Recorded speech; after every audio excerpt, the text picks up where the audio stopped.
Somos nós, né? Deus não.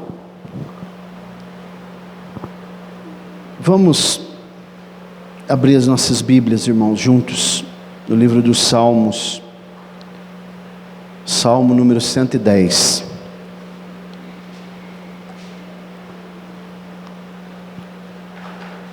Glória a Deus. Salmo de número 110. Todos acharam? Vamos ler a palavra do Senhor então. Diz assim: O Senhor disse ao meu Senhor: Assenta-te tu à minha mão direita, até que eu faça dos teus inimigos o teu escabelo. O Senhor enviará a vara da tua força para fora de Sião. Governe tu no meio dos teus inimigos.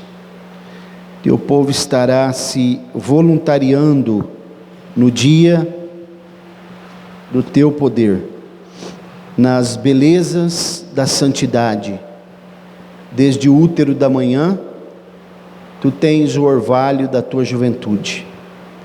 O Senhor o Senhor jurou e não se arrependerá. Tu és sacerdote para sempre, segundo a ordem de Melquisedeque. O Senhor, a tua mão direita, atingirás os reis no dia da sua ira. Ele julgará entre os pagãos, ele encherá os lugares com cadáveres. Ele ferirá as cabeças através de muitos países. Ele beberá do ribeiro no caminho. Portanto, ele levantará a cabeça. Devemos dizer amém? Amém. Glória a Deus. Muito bem, irmãos, aqui um Salmo 110, para nós fazermos uma reflexão. Vou ser sucinto, viu? Como sempre, né? Tenho sido. O Salmo 110, irmãos, embora o Salmo seja um livro poético, como eu já expliquei para os irmãos, ele também aqui traz uma profecia. Esse Salmo, que o livro dos Salmos também nós já aprendemos aqui, que ele é o inário de Israel, né? Composto de 150 louvores, 150 hinos. E a autoria desse salmo aqui, com toda certeza, mesmo que alguns críticos contestem, é o rei Davi, porque o próprio Jesus, ele vai falar isso, lá em Mateus, especificamente 22, né?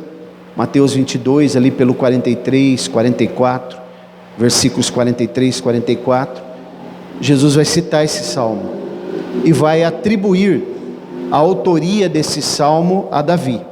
Então nós não temos dúvida que foi Davi que escreveu esse salmo, e Jesus confirma isso.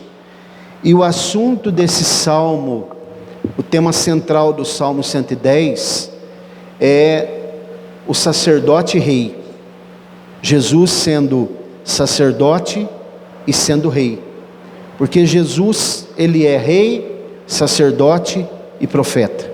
Assim como Davi também, que é o único personagem, né? Que muitas pessoas não percebem, mas Davi, ele também foi rei, sacerdote e profeta. São os únicos dois personagens que exerceram ou acumularam, né? Esses três ministérios do Antigo Testamento. E o Salmo 110 tem muitas coisas aqui para a gente ver juntos. E nós percebemos aqui que o personagem misterioso que a gente vê aqui nesse salmo, que é dito pelo próprio Davi, é o Senhor Jesus.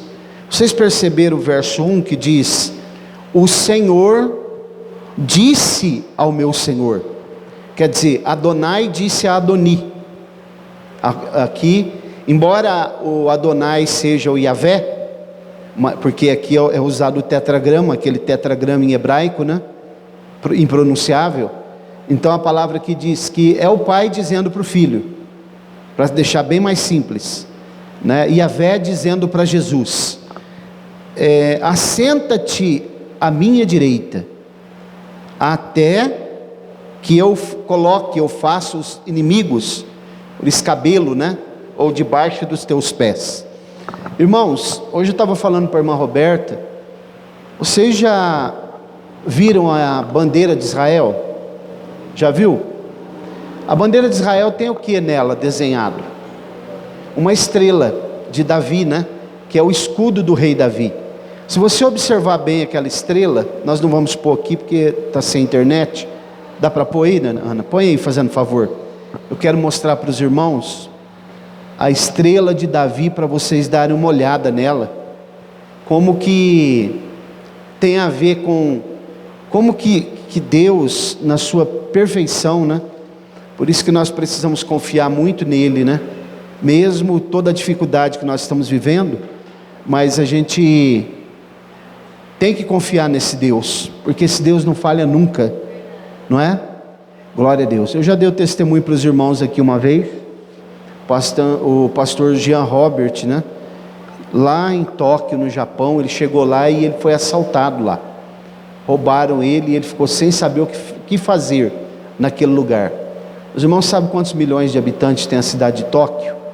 Mais de 10 milhões de habitantes. E quando ele estava sem saber o que fazer, sabe quem apareceu diante dele? Uma irmã que mora no Japão há muitos anos, que é da cidade dele aqui no Brasil, de Goiânia. Quem fez isso? Deus. Numa cidade daquela, você sabe qual que é a probabilidade de você encontrar uma pessoa que você conhece? 0. Mas ela encontrou. Ele encontrou do outro lado do mundo, porque Deus não falha nunca. Olha ali a bandeira, você vai perceber aquela estrela. Se você olhar com bastante atenção, você vai perceber que ela tem 2 triângulos. Um triângulo que está em pé e um triângulo que está voltado para baixo. O que significa isso? Eu li o texto aqui, ó. O Senhor disse ao meu Senhor: assenta-te à minha direita. Isso daqui, essa estrela de Davi, os irmãos já viram. Aquele triângulo para cima, aliás, o triângulo voltado para baixo, representa o Deus que desceu para se encontrar com os homens. E o triângulo voltado para cima, o homem que subiu para se encontrar com Deus. Por isso que tem essa estrela aí na bandeira, na estrela de Davi, que foi o maior rei de Israel, que é um tipo de Cristo. Então, esse salmo aqui, ele é um salmo riquíssimo, maravilhoso, e o pai está dizendo para ele, né? E é interessante, irmãos, eu fiquei pensando uma coisa lendo esse texto. Vocês sabem que os judeus, eles são monoteístas, eles só acreditam em um Deus, como nós também, os cristãos. Só que nós acreditamos em 3 pessoas. Os judeus não acreditam em 3 pessoas, eles acreditam só no Deus único. Só que Davi cita 2 pessoas. Ele diz: disse o Senhor, Adonai a Adoni, disse o Senhor ao meu Senhor. Quem que ele está chamando de Senhor? O Senhor ao meu Senhor. Quem é o Senhor dele? Jesus. É o Messias que eles esperam, que vai reinar durante o período do milênio, e que Davi vai ser o seu corregente, e vai atuar com ele no templo do milênio, em todo o trabalho que vai ser exercido ali, para governar sobre as nações. Então, é um salmo profético mesmo, né? Nós percebemos esse salmo profético, e nós percebemos também, quando ele diz que, até que os teus inimigos sejam postos, ou subjugados debaixo dos teus pés, ou por escabelo, é aquilo que Daniel, ele profetiza, no capítulo 12, versículo 1 e 2, que haverá um tempo de angústia, o qual nunca houve, né? Desde que a humanidade existe. Jesus cita isso em Mateus 24 depois, e ele diz que muitos se levantarão do pó da terra, uns para vida eterna, e outros para vergonha e desprezo eterno. As nações inimigas do povo de Deus, elas serão expostas à vergonha. É isso que Deus está dizendo aqui. Esse salmo escatológico, como também o Salmo 46, que foi lido aqui pelo Danilo. Então nós encontramos aqui grandes acontecimentos, grandes eventos que vão acontecer na história, no desfecho da história do ser humano. E nós percebemos aqui uma coisa que eu quero dizer para os irmãos, com tudo isso que nós estamos passando, né, a situação da humanidade agora, nós podemos ficar tranquilos, porque a Bíblia nos revela que tudo vai acabar bem, sabia? Tudo acabará bem. O pastor Billy Graham tem uma frase assim: pode ficar tranquilo, eu falei com Deus, ele diz, tudo acabará bem. Por quê? Porque Deus fará exatamente aquilo que Ele já tem planejado para o seu povo, para a sua igreja, para a nação de Israel, para os gentios, para as nações que vierem contra Israel, e também para todos aqueles que nunca deram crédito à palavra de Deus, que nunca valorizaram a oportunidade que Deus talvez colocou diante deles, para que eles fossem fiéis a Deus. Deus trará juízo, as coisas não vão acontecer nada por acaso, porque Deus não trabalha com acaso. Deus tem algo planejado, antes da fundação do mundo, um plano muito bem elaborado, muito bem feito, sem nenhum tipo de falha, sem nenhum tipo de coisa feita em improviso. As coisas acontecerão exatamente como Ele planejou, e Ele está dizendo para o Filho: assenta-te. Quando Jesus chega, que Ele faz todo o trabalho que Ele deveria fazer no santuário celestial, que Ele deposita o sangue, que Ele conclui o processo da expiação, e aí Ele diz, como Hebreus vai confirmar, que Ele, havendo feito a obra da expiação, a expiação pelos pecados, assentou-se à destra da majestade. É isso que Ele está dizendo: assenta-te à minha direita, até que todos os teus inimigos, inclusive a morte, que é o último inimigo a ser subjugado, segundo 1 Coríntios capítulo 15. Então, irmãos, essa noite para nós aqui, mesmo em poucas pessoas, nós chegamos aqui, ficamos desmotivados, mas é uma noite especial, porque nós temos a oportunidade de servir a Ele e agradecê-lo, né, porque Ele nos deu essa oportunidade. Como o Danilo falou aqui, quantos já morreram, só de ontem para cá, irmãos, nas 24 horas, essas últimas 24 horas, quantas pessoas morreram? Mas a Andréia foi feliz aqui em dizer, todos da nossa família estão vivos, né? Todos da nossa família estão de pé. Infelizmente, muitos deles poderiam estar aqui, mas não estão, né? Porque talvez, como a irmã Maria Amélia falou, alguns é porque a visão não alcança, outros é porque também não querem mesmo, né? Outros talvez nem acreditam mais no que a Escritura diz. O temor de Deus, ele se esvaiu de uma forma que a gente fica abismado, né? Como as pessoas eram tementes a Deus há uns anos atrás, não muito tempo atrás aí, e hoje esse temor praticamente quase nem existe. Mas aqui, irmãos, olhando para o Salmo, quero rapidamente aqui com os irmãos, versículo 2, no versículo 2, ele vai dizer assim, verso 2, o Senhor enviará a vara da tua força, para fora de Sião, governe tu no meio dos teus inimigos. Essa vara aqui, que ele está dizendo, ela representa a autoridade, o poder, o cetro, né, que estará nas mãos do Senhor, que Ele vai governar durante o período do milênio.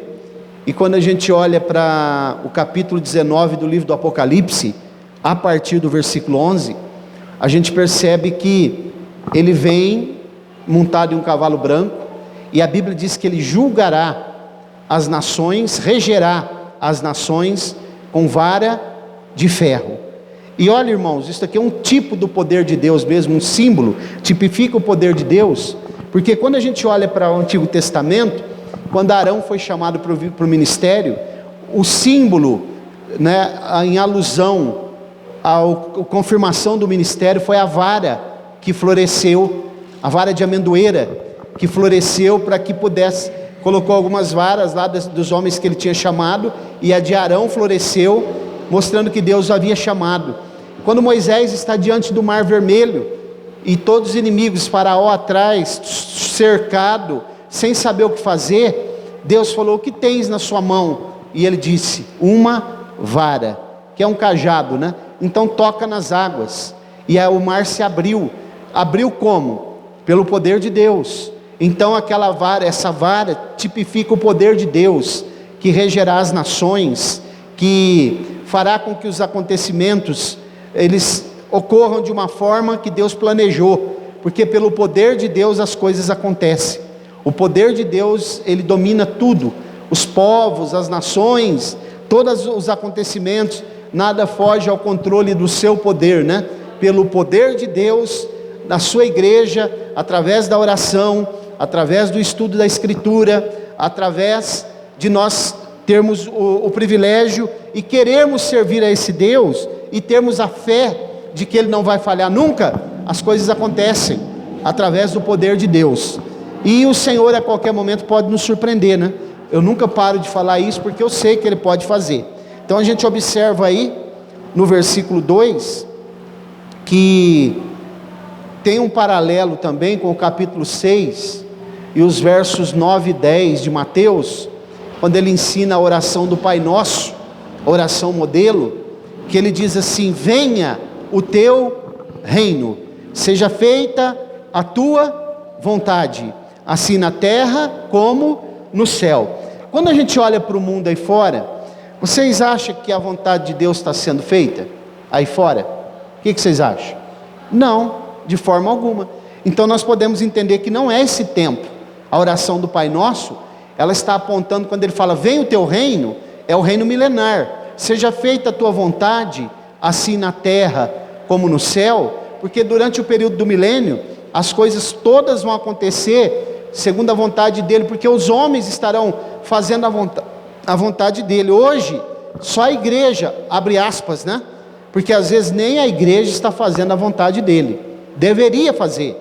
Então quando a Bíblia diz seja feita a tua vontade, assim na terra como no céu, e quando ele diz no verso 2, que o Senhor, não sei como que está nessa tradução, enviará de Sião a vara do teu poder, domina no meio dos teus inimigos, quer dizer, a vontade de Deus, Sião é um tipo do céu, e fora de Sião, aqui na minha tradução diz, ou de Sião, quer dizer, o que rege o céu, regerá a terra, o que é decidido no céu, será decidido aqui na terra, as coisas que serão batidas o martelo lá, serão aplicadas aqui, o que não acontece hoje. Por isso que ele diz, venha o teu reino, seja feita a tua vontade, assim na terra como no céu. Nós estamos esperando esse momento, irmãos. Já pensaram se as coisas acontecessem exatamente como o céu quer que aconteça aqui na terra?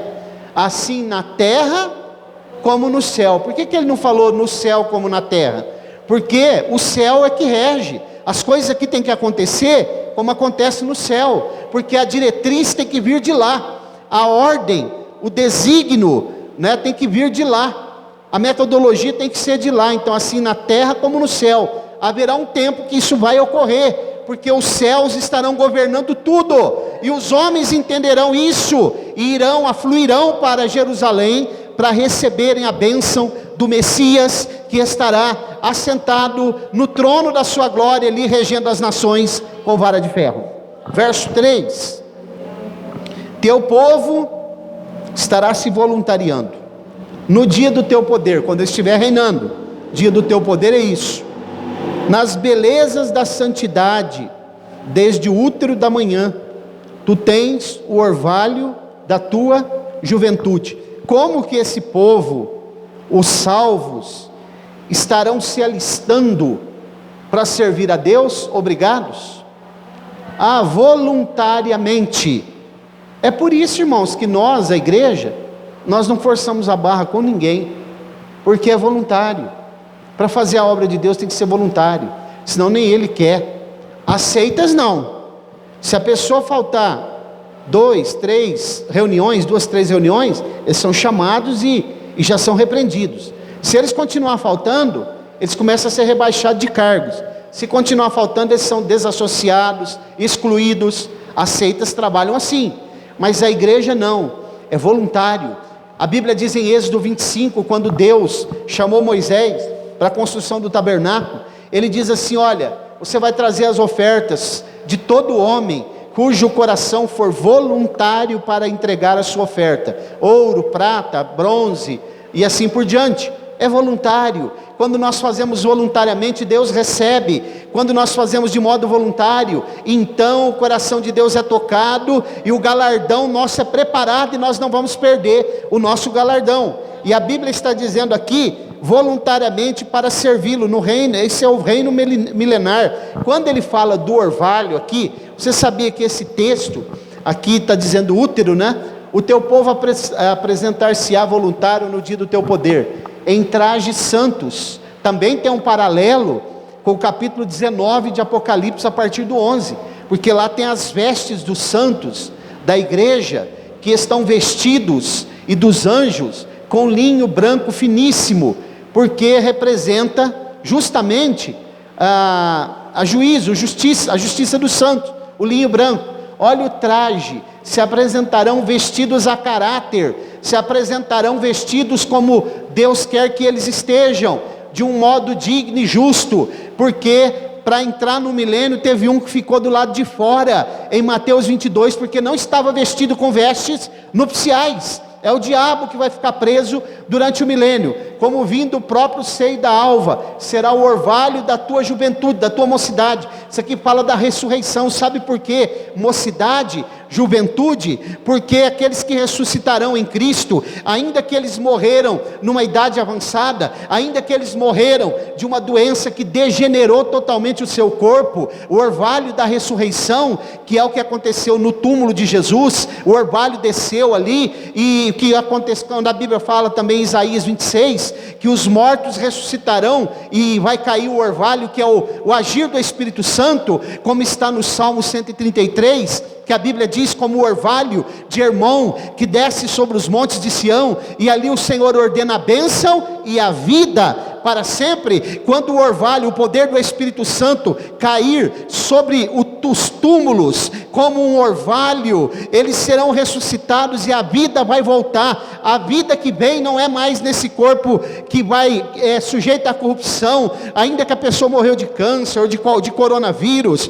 ou de acidente, do que for, e ela tenha tido o seu corpo totalmente degenerado. Aqueles que morreram no mar, afogados, mas eles receberão uma vida, e eles terão uma juventude, nunca mais ficarão velhos, nunca mais sofrerão corrupção, nunca mais terão doença, nunca mais terão limitações, nunca mais terão sujeitos a enfermidades, às dores, porque será um novo corpo, a ressurreição dos santos. Por isso ele está dizendo a juventude. Quando a Bíblia fala de útero aqui, ou seio, está falando da terra. Quando aqueles salvos ressuscitarem, ressurgirem diante do Senhor, para entrarem com Ele para o descanso e estarem para sempre com Ele. Se você tem essa esperança, glorifique o Senhor nessa noite.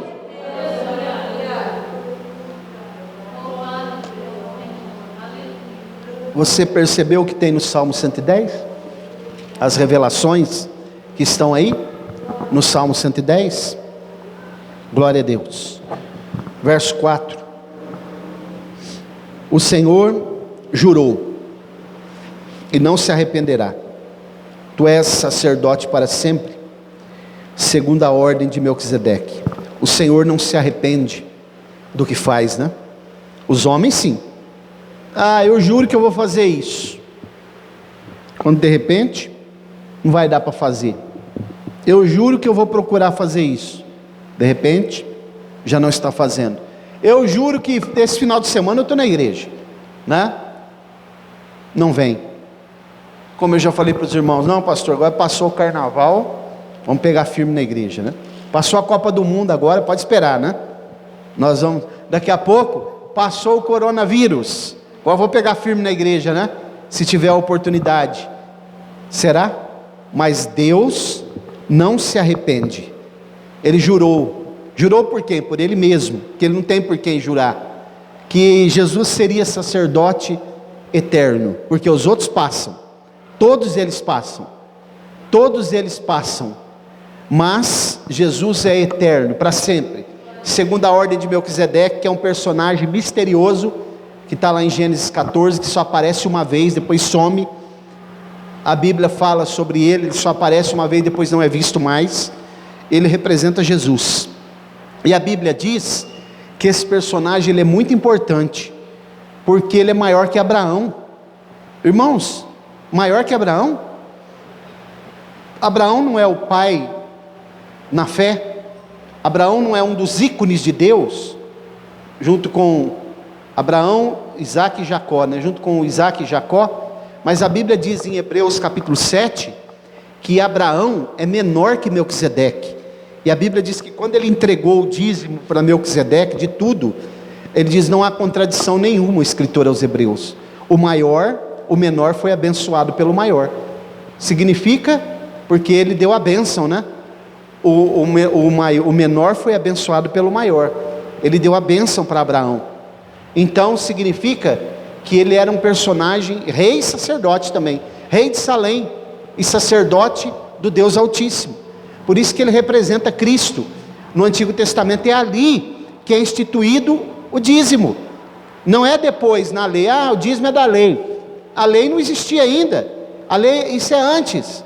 Era período da graça, porque nós vivemos assim, graça, lei, graça. A graça antes da lei era tipológica, representa a graça de hoje.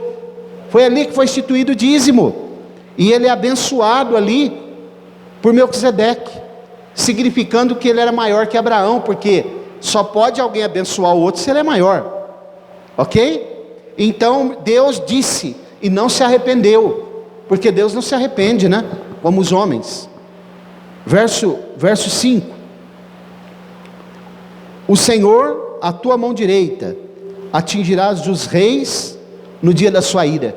Isso aqui, ira, está falando exatamente do período do juízo de Deus, grande tribulação, o juízo que Deus, depois batalha do Armagedon, o juízo que Deus derramará sobre todas as nações, né?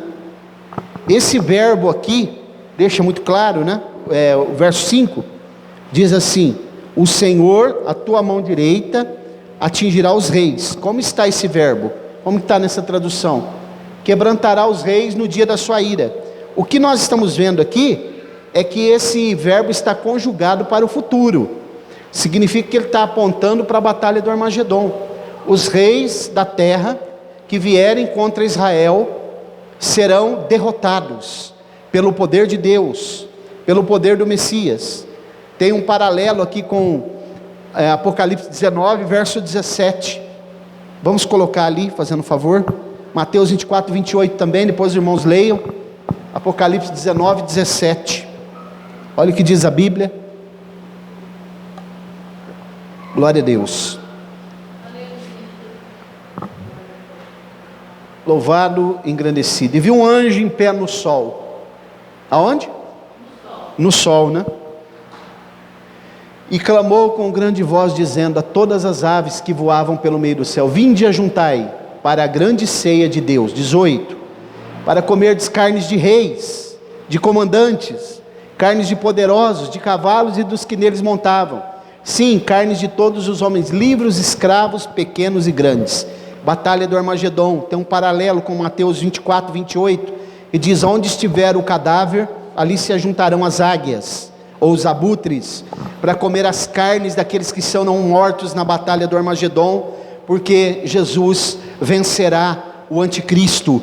Jesus triunfará sobre o anticristo, e a igreja é vencedora com ele. A igreja estará na Nova Jerusalém, aguardando para reinar com ele por um período de 1000 anos. Nós não nos lembraremos desses períodos difíceis: coronavírus, tribulações, enfermidades, angústia, estar desmotivado, desânimo, porque chega aqui a igreja está vazia, porque lá nós estaremos numa grande multidão, adorando o Rei dos Reis e Senhor dos Senhores. Verso 6: ele julgará entre os pagãos, ele encherá os lugares com cadáveres. Ainda continua falando sobre a batalha do Armagedon. Ferirá as cabeças através de muitos países. Perceberam como ele vai vencer? Ele não vai ter nenhuma dificuldade para vencer, porque às vezes as guerras que os homens fazem, eles têm muitas dificuldades para vencer a guerra, mas Jesus, Deus, não. Ele vencerá, porque ele não vai sair vencendo e para vencer como o anticristo. Ele é fiel, verdadeiro, e ele é vencedor. Glória a Deus. Ele venceu a morte, venceu o pecado, venceu a tentação, venceu as angústias, venceu a perseguição, venceu as tribulações. No mundo tereis aflições, mas tende bom ânimo, eu venci o mundo. E o apóstolo João diz na sua primeira carta: todo aquele que é nascido de Deus vence o mundo, e a vitória que vence o mundo é a nossa fé. Se você crê nele, você vence o mundo. Verso 7, para terminar: ele beberá do ribeiro no caminho, portanto ele levantará a cabeça. Olha que interessante esse versículo. A rapidez, irmãos, com que ele vai marchar, que ele vai na direção de vencer a batalha do Armagedon, vencer o anticristo com seus anjos. Porque está dizendo ele vai beber no ribeiro? É como um viajante, como um soldado, que ele está indo para uma guerra, e ele não tem muito tempo para poder parar para beber água, ou levar suprimento. Então ele para no ribeiro, bebe a água e segue o seu caminho. É isso que aconteceu com o soldado de Gideão, quando ele estava com muitos mil homens, mas Deus falou: tem muita gente aqui, aqueles que pararem no ribeiro e beberem água como cães. Você já viu o cachorrinho beber água? Rápido, né? Rapidinho. Aqueles que se abaixaram para beber água no ribeiro, porque estavam compromissados, foram 300 que baixaram no ribeiro e beberam água como cães, porque queriam ir rápido, estavam comprometidos, queriam fazer o trabalho, queriam ir para a batalha, tinham anseio para fazer aquilo que era a missão que estava nas mãos de Gideão. Então foram só 300 daqueles tantos mil, né? 33 mil que haviam saído com ele, 32 mil, né? E aí só 300 sobraram depois, porque foram aqueles que baixaram para beber água como cães. A Bíblia diz: ele beberá no ribeiro. Quer dizer, como um soldado que vai andando, ele para, bebe água rapidamente e segue o seu caminho, porque haverá pressa para poder vencer o anticristo, para estabelecer o seu reino, para agregar e congregar as nações, para que o seu nome seja glorificado, e para que ele seja declarado como rei pelo Senhor Deus. E ele diz: olha, senta-te à minha direita, até que os teus inimigos sejam subjugados, porque você será o rei entre as nações. Glória a Deus. A Bíblia é maravilhosa, né? Maravilhosa. Glória a Deus. Ele virá de cabeça erguida, irmãos. Ele virá de cabeça erguida. Ele não vai vir. Olha o versículo 7, verso 7. Beberá do ribeiro no caminho, levantará a cabeça. Olha lá, cabeça erguida, forma progressiva, avançando sempre. Por que cabeça erguida, irmãos? Porque na primeira vinda ele ficou de cabeça baixa.